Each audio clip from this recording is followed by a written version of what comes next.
Linda Carter is left reeling after a nightmarish discovery in EastEnders, which marks just the beginning of a tumultuous ordeal for her.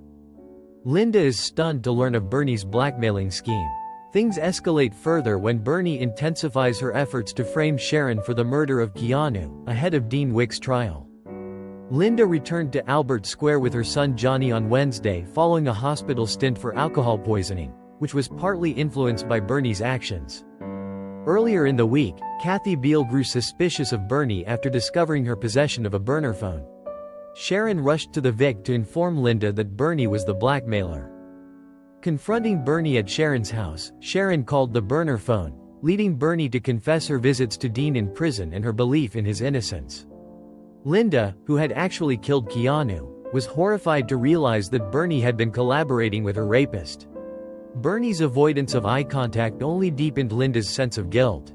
Bernie presented her theory that Sharon was the real culprit behind Keanu's death, citing Sharon's past attempt on ex-husband Ian Beale's life as evidence of her vindictive nature.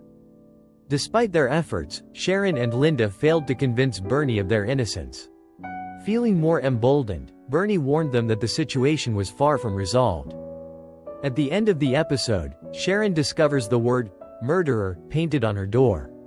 Bernie adds insult to injury by throwing red paint on her and announcing that the truth will come out in court next week.